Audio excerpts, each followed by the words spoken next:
Dr. Kenna Sharma came to debunk the greatest geological myth on Earth. Armed with state-of-the-art equipment and unshakable scientific certainty, she would prove the Yonaguni Monument was nothing more than natural rock formation. But when her deep-sea radar revealed a perfect 20-meter cube of empty space inside solid stone geometrically impossible, structurally baffling, everything changed. The monument wasn't hiding a natural phenomenon. It was hiding something far more terrifying, something that had been deliberately imprisoned for millennia, and her drill had just cracked open the cage. Dr. Kenna Sharma clicked the remote, and the image on the lecture hall screen changed. A grainy, circular object, vaguely reminiscent of a crashed starship, appeared from the murky depths. The infamous Baltic Sea Anomaly. A smattering of murmurs rippled through the half-empty hall. Kenna offered a thin, tolerant smile. "Pareidolia," she began, her voice crisp and amplified by the microphone. The tendency for the human brain to perceive a meaningful image in a random or ambiguous pattern. We see faces in clouds, a man on the moon, and ancient UFOs in glacial deposits. Her presentation was titled Pareidolia Primeval, Debunking Geomythology. It was her life's work, distilled into a 1-hour lecture that she delivered with the precision of a surgeon and the passion of an iconoclast. She was, in the small, niche world of geological debunking, a rock star. To her detractors, she was the person who proved Santa Claus wasn't a real, then published a peer-reviewed paper on the thermodynamic impossibility of his sleigh. The Baltic Sea Anomaly, she continued, clicking again to show a complex geological model of sediment flow and volcanic rock formation, is nothing more than a combination of a glacial deposit and a basaltic intrusion. It is not a spaceship. It is not a Nazi anti-submarine device. It is, and I cannot stress this enough, a rock. A completely mundane, scientifically explicable rock that has been misinterpreted by the hopeful, the unscientific, and the professionally fraudulent. Her words were sharp, uncompromising. She believed in data, hard, empirical, falsifiable data. Anything else was noise, a fantasy woven by humanity as fear of a meaningless, chaotic universe. Science was the only shield against that chaos. It was the only language that told the unvarnished truth. The universe wasn't magical. It was simply matter and energy, abiding by a set of rules. Her job was to know the rules better than anyone. There was a purity in it, a cold comfort that she preferred to any warm lie. She moved through her slides, dismantling one myth after another with methodical glee. The Bosnian pyramids, the stone spheres of Costa Rica, each one reduced to textbook geology. Her final slide was a low-resolution photo of a massive underwater structure, a series of enormous flat terraces and eerily straight lines, the Yonaguni Monument. And this, she said, a new intensity in her voice, is the big one. The so-called Japanese Atlantis, the current Everest of geomythology. A structure that, I assure you, we will one day prove is nothing more than the world's most spectacular example of perpendicular shear fracturing in sandstone. She held the gaze of the few students paying attention. There is always an answer. You just have to be rigorous enough to find it. Back in her office, the same image of the Yonaguni Monument was on her monitor. The space was a reflection of her mind, minimalist, organized, ruthlessly efficient. Books on sedimentology and petrology were arranged not alphabetically, but by relevance to her current research. On the screen next to the monument, a video call was active. 3 faces, all older Japanese men in dark suits, regarded her from a polished boardroom. The center figure, Mr. Tanaka of the prestigious Saito Foundation, cleared his throat. "Dr. Sharma, your resume is, of course, impeccable. Your work on debunking the Bosnian pyramid claim was particularly thorough." Kenna detected no irony in his voice, only a deep formal respect. "I presented the data. The data spoke for itself." "Indeed," Tanaka said. "The Saito Foundation was established to promote scientific truth and combat misinformation. For years, the legend of the Yonaguni Monument has been a source of unscientific speculation, a stain on our nation's history, suggesting our ancestors needed otherworldly help. It has become a global myth. He paused, his eyes locking with hers through the screen. We want you to kill it.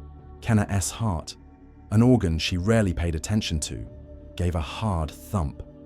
We are offering you a full, unconditional grant, Tanaka continued. A state-of-the-art research vessel, a full crew, access to any equipment you require, deep-sea core drills, submersible ROVs, multi-beam sonar, whatever it takes. The mission is simple: create the definitive, authoritative geological survey of the Yonaguni Monument. Prove conclusively its natural origin. We want you to write the final chapter on this fairy tale. A slow-burning fire kindled in Kenna's chest. This was it, the ultimate validation, the biggest stage. This wasn't just another lecture or a contrarian paper. This was a crusade, funded and endorsed by the very culture whose myth she would be dismantling. A chance to impose rational, scientific order on the greatest geological superstition on the planet. A slow, triumphant smile spread across her face. "Mr. Tanaka," she said, her voice betraying a hint of the ferocious joy she felt. "When do I start?" The air at the Yonaguni Island dock was thick with salt and diesel. A sleek white research vessel, the Veritas, was moored, its name a declaration of intent in stark Latin letters. Kenna, clad in practical cargo pants and a polo shirt bearing the Sato Foundation logo, directed her crew with sharp, efficient commands. They moved with purpose, loading crates of gleaming, expensive equipment, multi-beam sonar arrays that could map the seabed to within a centimeter, the bright yellow chassis of a submersible ROV named Kepler, and the heavy, industrial components of the Millennia deep-sea core drill, a machine capable of biting through 100 meters of solid rock. As a crane lowered a pallet of sensor equipment onto the deck, Kenna noticed a figure watching from a distance. An old fisherman, his skin tanned to leather by decades of sun and sea, stood silently by a stack of lobster pots. He was holding something small in his hand, a piece of dark, carved wood. His face was a mask of deep, unreadable concern. This was Kaito. Their eyes met for a brief second. Kenna saw an obstacle, a piece of local color, a representative of the very mindset she had come here to correct. Kaito saw something else entirely in her, and his grip on the wooden charm tightened. Kenna gave a short, dismissive nod and turned back to her work, the world of gleaming steel and precise calibration, a universe away from the old man and his ancient superstitions. The crane operator shouted a question, and Kenna was once again in her element, the quiet fisherman and his worries forgotten. That night, in the briefing room of the Veritas, the atmosphere was electric with anticipation.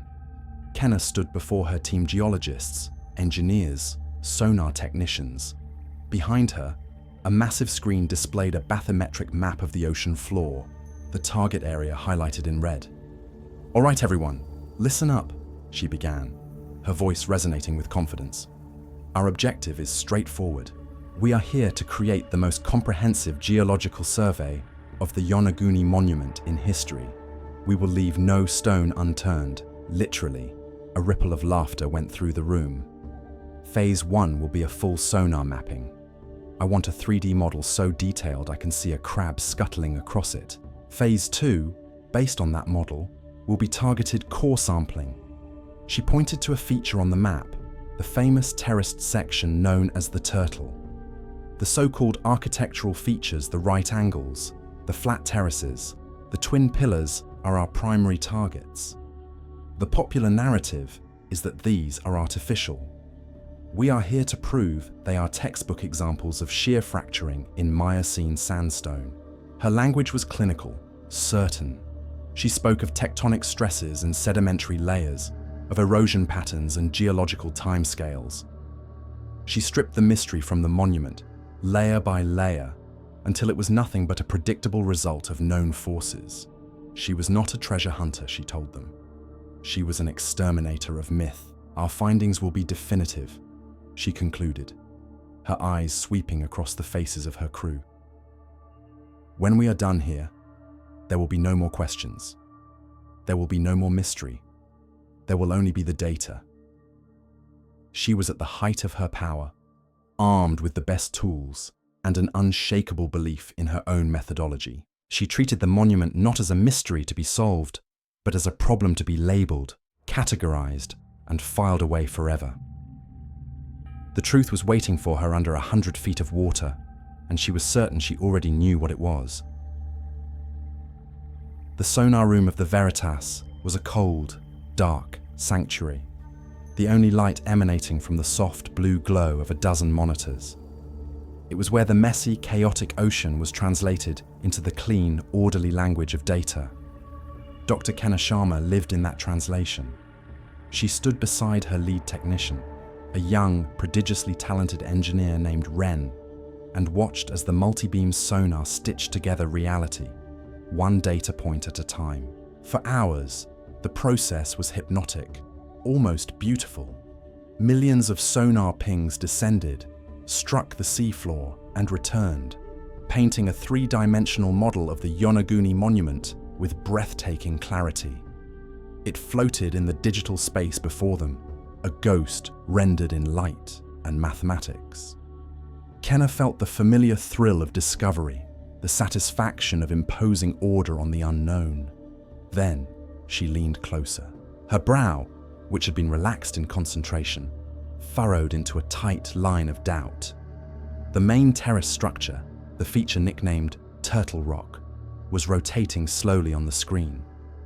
It possessed a series of steps, cascading down one side, and they were perfect. Too perfect. The 90-degree angles were as sharp and uniform as if cut by a machine. Natural shear fracturing could create steps, yes, but they would be rough, irregular, marked by the chaotic energy of their creation. These were clean, deliberate. "Ren," she said, her voice quiet but sharp, "what is the margin of error on the array's angular resolution?" Ren, sensing the shift in her tone, typed furiously. "Less than 1/10 of a degree, Dr. Sharma. It's state-of-the-art." "Run a full diagnostic," Kenna commanded, not taking her eyes off the screen. "I want every transducer checked and the central processor recalibrated. There's a ghost in the machine. A data artifact is making these angles appear more uniform than they are." She couldn't accept it. Her first instinct, the reflex of a lifetime spent trusting the scientific method, was to assume a flaw in the instrument, not the hypothesis. The data was wrong because it had to be. The diagnostics would take hours. Forced into a state of idleness she despised, Kenna took a shore leave, settling into a small portside cafe with a coffee and her tablet. She tried to lose herself in geological charts, reviewing erosion patterns in sandstone formations from around the world, searching for a precedent, for anything that could explain away the unnerving perfection she'd seen on the screen. A shadow fell over her table. It was Kaito, the old fisherman from the docks. He stood there, his presence quiet and unassuming, holding a small, rolled-up parchment tied with a piece of twine. He gave a slight, respectful bow. "Sharma-sensei," he said, his voice raspy like old rope. He gestured towards her ship. "You look for answers in the deep." "I look for data," Kenna corrected, her tone polite but firm. He did not seem to hear her. "My grandfather told me the stories of his grandfather. We do not go near that place. It is not a monument." He gently placed the parchment on her table. "It is Goku, a stone cage." Kenna looked from the ancient yellowed parchment to the old man's earnest, wrinkled face. "A cage? Yes," Kaito said, his gaze distant. "It was not built by men. They say the ancient priests grew it from the rock itself, a special geometry to hold a great and nameless sorrow. Something that slept and was meant to sleep forever." Kenna felt a flash of irritation, tempered by a sense of professional weariness. She'd heard 100 versions of this story in a dozen countries. The local lore, the ancient curse, the folk wisdom that was always, without fail, just a colorful metaphor for a misunderstood natural phenomenon. "Mr. Kaito," she said, pushing the parchment gently back towards him.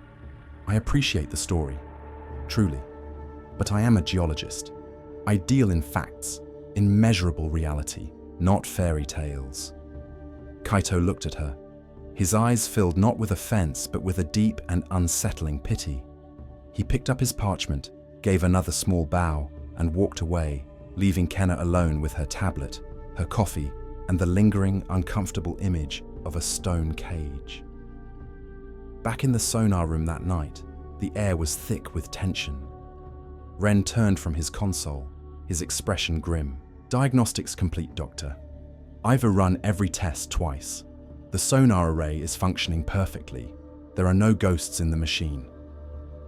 Kenna stared at the main screen, where the 3D model of the monument still hung in the digital void, its perfect right angles a silent mockery of her certainty. If the instrument was right, her hypothesis was wrong. The thought was intolerable. "No," she said, her voice hard. "The uniformity is an illusion. It has to be superficial. We go deeper." Her frustration turned to action, her mind already moving to the next scientific tool in her arsenal. "Forget the sonar. I want to map the Monument-S internal structure. Use the deep penetrating radar. We'll map the density of the rock itself. It will prove the internal formation is chaotic and natural, regardless of what erosion has done to the surface." It was an escalation, a doubling down. She was no longer just observing, she was interrogating. She would force the monument to give her the answer she wanted. Ren, seeing the unyielding determination in her eyes, nodded and began configuring the new scan. The team watched as the system was activated, sending waves of energy not just to the surface of the rock, but through it, into its very heart. The process was slow, the radar mapping the Monument-S core slice by agonizing slice. Kenna drank coffee after coffee, pacing the small room like a caged animal. She refused to believe what the sonar had shown her. The radar would vindicate her. It would reveal the messy, random truth she knew had to be there. Then, it was done. The final internal map rendered on the main screen. A collective, sharp intake of breath filled the room. Kenna froze, mid-pace. Ren stumbled back a step from his console. They all stared at the screen in stunned, absolute silence. Deep inside the main structure, right in the heart of the stone where there should have been nothing but solid, undifferentiated rock, the radar showed a void. It wasn't a crack or a fissure. It was a massive, perfectly cuboid chamber. The Scan-S measurements appeared in the corner of the screen, stark and impossible, 20 meters by 20 meters by 20 meters. A perfect cube, suspended in the center of the ancient stone. It was geometrically flawless. It was structurally baffling, and from a geological standpoint, it was utterly, completely impossible. Science is built on a foundation of axioms, verifiable, self-evident truths upon which all other knowledge is constructed. For Dr. Kenna Sharma, the most fundamental axiom was this: geology does not create perfect 20-meter cubes of empty space inside solid rock. And yet, there it was, glowing on her screen, a silent, geometric god that defied her faith. Her cabin, once a testament to minimalist order, was now a scene of intellectual carnage. Printouts of the radar scan were taped to the walls. Geological textbooks lay splayed open, their pages scarred with frantic highlights. Her tablet screen was a blur of academic papers and seismic models. For hours, she had waged a desperate war against the impossible, seeking any rational explanation that could contain the anomaly. She searched for precedents of extreme crystallization, for theories on magmatic intrusions or anomalous gas pockets formed by the decay of ancient organisms. She found nothing. Not a single known natural phenomenon could account for the void. Her science had failed her. The tools of reason had led her to a place beyond reason's reach. Defeated, she sank into her chair, the harsh light of the monitor illuminating her pale face. Her hand brushed against a crinkling in her pocket. The parchment. Kaito S. Fairy Tale. With a sense of weary surrender, she pulled it out and carefully unrolled it on her desk. It was a simple, hand-drawn map of the monument, inked with a faded brownish tint.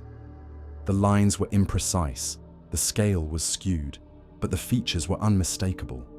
The main terrace, the twin pillars, the cascading steps, and there, in the very center of the main structure, was a perfect, hand-drawn square. Inside the square was a single, unfamiliar kanji character, painted with a brushstroke that was both elegant and severe. Kaito had called it a cage. Kenna stared at the symbol, a cryptic sigil at the heart of an impossible mystery. For the first time, she was not looking at it as a scientist dismissing folklore, but as a desperate investigator considering her only other lead. The next morning, Kenna stood on the deck of the Veritas, facing her uneasy crew. The news of the impossible chamber had spread through the ship like a virus, infecting the sterile, scientific atmosphere with whispers of doubt and fear. She had to restore order. She had to restore certainty. "We have a new plan," she announced, her voice strained, a poor imitation of its usual confident tone. "The deep penetrating radar is a sensitive instrument. It is possible we are seeing a multi-layered sensor echo, a phantom image created by a unique mineral composition in the rock." She was lying, and she knew it, but it was a better lie than the truth. "There's only one way to be sure. We need ground truth." She pointed to the massive, industrial form of the Millennia core drill, resting in its cradle. "We are going to take a physical sample. We'll drill directly into the center of the anomaly. The core will tell us exactly what's down there." It was the ultimate scientific act, a direct physical confrontation with the unknown, but her motivation was no longer pure. She was no longer a dispassionate debunker. She was a woman teetering on the edge of an intellectual abyss, desperately using the most powerful tool of her trade to pull herself back from the brink. The crew exchanged nervous glances but obeyed. The massive drill was hoisted by the ship's crane, its tungsten carbide bit gleaming in the sun, and lowered into the turquoise water, directly over the location of the void. It was a spear, aimed at the heart of the impossible. The drill control room was a capsule of tension. Kenna watched the telemetry on the main screen, her arms crossed tightly. The numbers ticked upwards, marking the drill's as agonizingly slow progress through the sandstone. 1 meter, 10 meters, 50. The process was smooth, the torque and temperature readings stable. Kenna allowed a flicker of hope. Maybe it was just rock. Maybe the radar had been wrong. Then, at a depth of 72 meters, the exact upper boundary of the void, everything changed. The drill's torque sensors spiked into the red, the numbers jumping erratically. The temperature climbed at an alarming rate. Through the reinforced walls of the control room, they could hear a high-pitched metallic whine from the machinery on deck, the sound of immense strain. "Doctor, the torque is unstable. The bit is binding on something," Ren shouted over the noise. "We need to pull back. If the bit shatters at this depth, we'll lose the whole assembly." Kenna stared at the numbers, her face a pale, determined mask. Her scientific curiosity, once a tool of pure inquiry, had morphed into a raw, hungry obsession. The thing was resisting. It was pushing back. "No," she ordered, her voice low and intense. "Push through it. Full power." The core sample lay on a long, stainless steel table in the ship's lab. 2 meters of solid rock, a perfect grey cylinder extracted from the heart of the monument. It was, to the naked eye, completely and utterly unremarkable. Just sandstone. A wave of pure, unadulterated relief washed over Kenna. It was a sensor ghost, a phantom, a technical glitch that had almost cost them millions of dollars in equipment. She let out a shaky breath, a laugh threatening to bubble up from her chest. The universe was rational after all. "Let us see what we've got," she said, her old confidence returning. She prepared a thin slice of the rock and placed it on the stage of a powerful digital microscope. It was the final step, the formal confirmation. She leaned into the eyepiece, then switched the feed to the main lab monitor for the team to see. The image on the screen made her blood run cold. Embedded in the ordinary matrix of sand and calcite were flecks of metal. They weren't random inclusions, not the kind of mineral deposits you'd expect to see. They were perfect, repeating geometric patterns, tiny, interlocking hexagons and triangles, arranged in a lattice of impossible complexity. It looked less like geology and more like microscopic circuitry. Kenna's hands trembled as she initiated a non-invasive density scan of the core. The results flashed on the screen a moment later. The metallic flecks were an alloy of unknown composition. Her scientific worldview, already cracked and damaged, now shattered into a million pieces. The evidence was empirical. It was measurable. It was lying on the table right in front of her, but it pointed to a conclusion her mind refused to form. This was not the work of nature. It was the work of artifice. An ancient, advanced, and utterly terrifying artifice. The lab was silent, save for the low hum of the ventilation system. The image on the monitor, the impossible microscopic lattice of unknown metal, held every member of the crew in a state of stunned paralysis.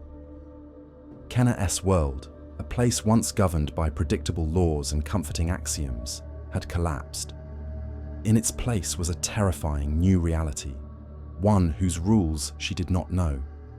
There was only one person who might. Leaving her crew speechless in the lab, she grabbed a printout of the geometric patterns and fled the Veritas. She found Kaito at the small, wind-swept temple on the cliffs overlooking the sea. He was tending to a small rock garden, his movements slow and deliberate. He looked up as she approached, his expression not of surprise, but of quiet expectation, as if he'd been waiting for her. Kenna didn't speak. Words were inadequate. Her hands trembling, she held out the printout of the microscopic patterns. Kaito took the paper and studied it. He did not seem shocked. A deep, sorrowful understanding settled on his features. He nodded slowly, then gestured for her to follow him inside the small, dark wooden temple. The air inside was cool and smelled of old wood and incense. He pointed to the thick support beams that held up the roof. Carved deep into the ancient, dark wood were the same repeating patterns, the same interlocking hexagons and triangles, the same perfect, sacred geometry. They were worn with age, but unmistakable. "They are the bars," Kaito said softly, his voice barely a whisper above the wind outside. He looked back at the printout in his hand. "The pattern in the stone is the lock. The pattern on the temple is the key. A reminder to the guardians of what must not be opened." "The kanji," Kenna breathed, her scientific mind grasping for any solid piece of data. "Even this. The symbol on your map." "Goku," Kaito confirmed. He looked her directly in the eye, his gaze piercing her analytical soul. "It does not mean tomb. It means prison. The patterns are not decoration, Sharma-sensei. They are a formula, a sacred equation that holds the cage together. They were designed to keep the nameless sorrow dormant, to lull it into an endless sleep." Kenna stared at the carvings, her mind reeling. The scientific data and the ancient lore had merged. They were the same thing. Kaito's fairy tale was her new reality, and she had just driven a 2-meter tungsten drill bit right through the bars of the cage. Panic, cold and sharp, seized Kenna. She locked herself in her cabin, the door bolted against the worried questions of her crew. The ship was no longer a research vessel. It was the site of a potential desecration. She pinned a photo of the temple carvings next to the printout from her microscope. It was a perfect match. The prison theory was no longer a legend. In her new, shattered worldview, it was a testable hypothesis.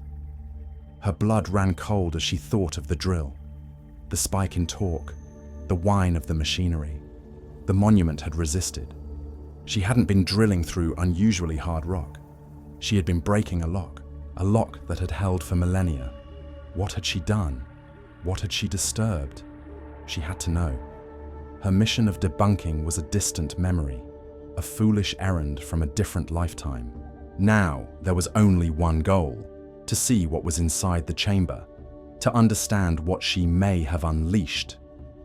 Acting against all protocols, against every rule of her grant and the Saito Foundation, she began calibrating the submersible ROV, Kepler. She fitted it with a specialized high-frequency ground-penetrating radar, a tool powerful enough to give her a real-time image of what was inside the void.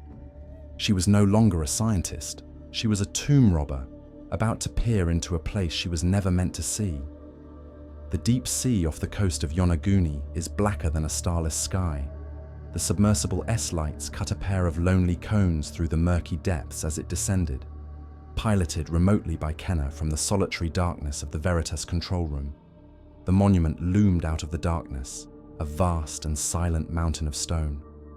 She positioned the ROV directly over the spot where they had drilled, her heart pounding against her ribs. On the console, she saw the small wooden charm Kaito had given her, the one she'd dismissed at the cafe. It was cracked now, a thin fracture running through its center. A part of her, the old Kenna, screamed that it was a coincidence caused by changes in humidity. The new Kenna, the terrified Kenna, knew it was an omen. Her finger hovered over the activation button for the radar. This was the final transgression, the ultimate violation. She pressed it. The effect was instantaneous. A low, resonant hum vibrated up from the floor, felt more in the bones than in the ears. It was a deep, guttural frequency that seemed to emanate from the very structure of the ship. The lights in the control room flickered once, twice, then steadied, casting long, dancing shadows. On the console, Kaito's charm split cleanly in two, the two halves falling apart with a soft clatter. The ship's systems were under some kind of strain, and deep below, the ancient prison was stirring.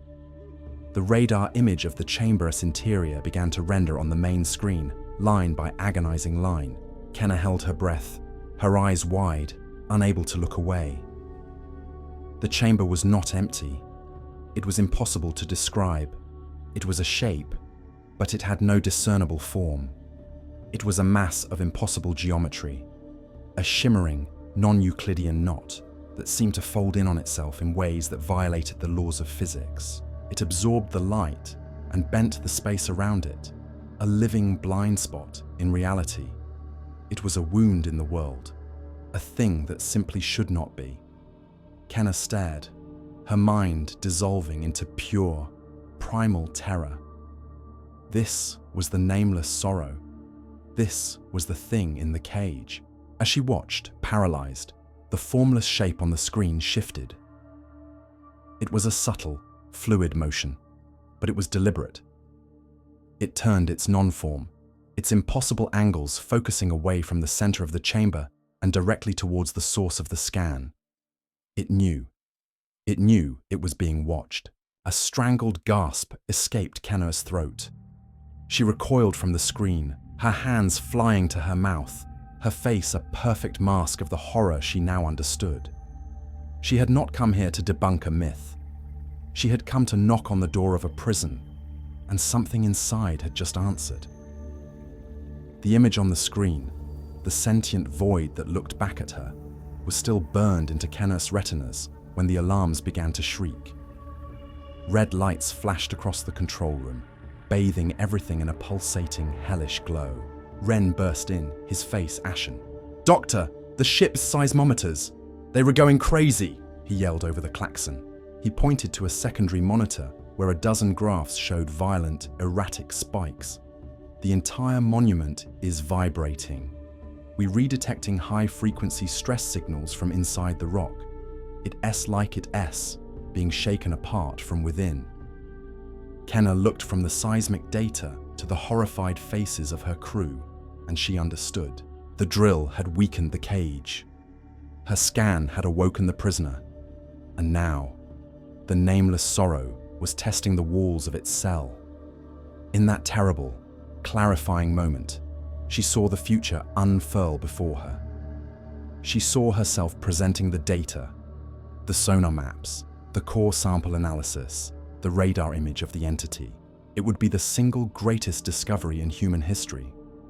She would be more famous than Einstein, more revered than Galileo, and she saw what would come next. The global race. Every nation, every corporation, every military on Earth would descend on this spot, their own drills and submarines and weapons aimed at the prison. They would not come to study. They would come to possess, to control, to weaponize. They would tear the cage apart without understanding what they were doing, and in their hubris, they would release the thing she had witnessed upon an unsuspecting world. Her duty as a scientist was to report the truth, no matter how profound. But she was no longer just a scientist. She was the only person on Earth who understood the real truth. And that truth came with a new and terrifying duty. Not to reveal, but to conceal. She had to protect humanity from a truth it could never handle. She looked at Ren, her expression hardening into a mask of grim resolve. "It's a seismic chain reaction from the drilling," she lied, her voice cutting through the noise with chilling authority. "Shut down all non-essential systems. I need to secure the data." She moved with a feverish intensity she didn't know she possessed. In the ship's server room, the heart of the Veritas, she bypassed the crew's security lockouts with her master credentials.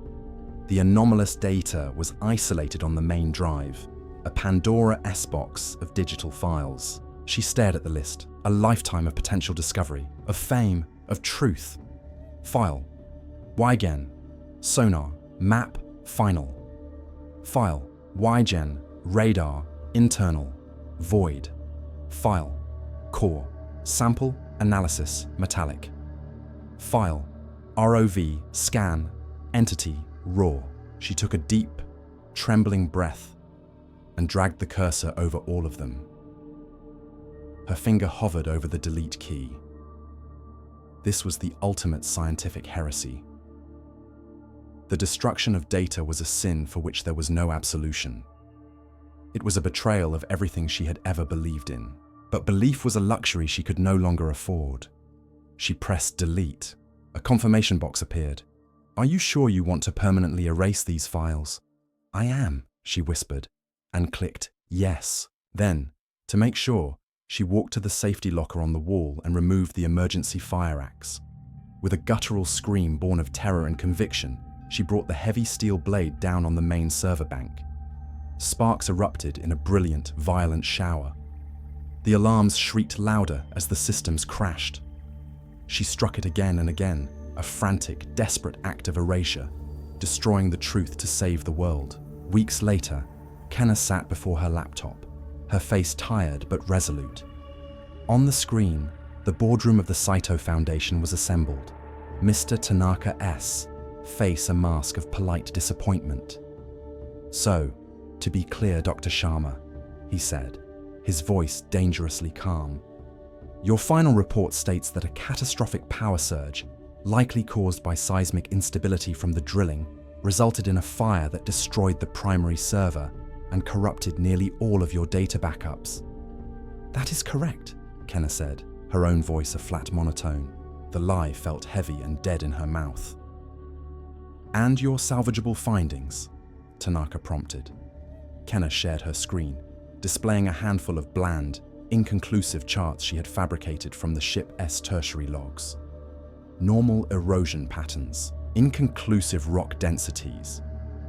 "The limited data suggests the monument is a unique but likely natural formation," she concluded. "A definitive analysis is, unfortunately, no longer possible." The silence from the boardroom was deafening. Kenna had failed. The great debunker, the champion of data, had returned with nothing but a story of equipment failure. Her career, for all intents and purposes, was over. Mr. Tanaka gave a single, sharp nod. "Thank you for your report, Doctor. We will review it." The call ended, leaving Kenna alone in the silence of her office. She had won. She had saved them all. And she had lost everything. 6 months later, The autumn leaves were falling on the quiet university campus, where Kenna now worked as a low-level lecturer. Her classes were small, her research non-existent. She had found a life of quiet, deliberate anonymity. It was her penance and her protection. A small package was waiting on her desk. There was no return address. She opened it with a sense of cautious curiosity. Inside, nestled in a bed of tissue paper, was a small object carved from dark wood. It was a new charm, a perfect unbroken replica of the one Kaito had given her. Intricately carved into its center was the severe, elegant kanji for Goku, the prison. There was no note. None was needed. It was a silent acknowledgement, a message passed from one guardian to another across the ocean. Kenna closed her hand around the charm, its polished wood warm against her skin. She looked out the window at the students walking to class, living their lives in a world of blissful ignorance, a world that was safe because she had chosen to lie. She was no longer Dr. Kenna Sharma, the scientist who explained the world. She was simply Kenna, the gatekeeper who protected it, and her watch had just begun.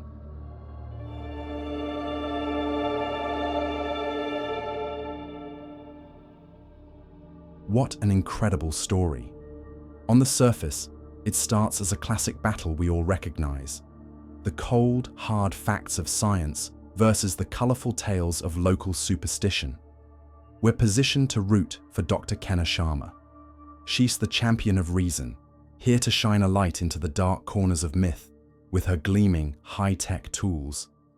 But the genius of this story is how it flips that dynamic. It's not a simple case of science being proven wrong. In fact, it's Kenna's own rigorous, scientific method that ends up being the thing that validates the superstition. Her sonar, her radar, her microscope, the very tools of reason are what lead her to a conclusion that reason cannot handle. Kaito's legend of a stone cage wasn't a pre-scientific guess. It was a data report passed down through generations, a warning label written in the language of myth. Kenna's journey is about realizing that her scientific data and his ancient lore were just two different maps pointing to the same terrifying place. This forces her into that impossible final choice. The ultimate scientific act would be to publish her findings, to share the truth. But she learns a different, older duty. To protect the tribe, the scientist must become a guardian. She has to destroy the data, tell a lie, and embrace a kind of faith to save the world from the truth her own science uncovered. It leaves us with a fascinating dilemma. So, I have to ask, what would you do? If you discovered a truth that was both world-changing and world-threatening, would you have the courage to hide it? Let me know in the comments below.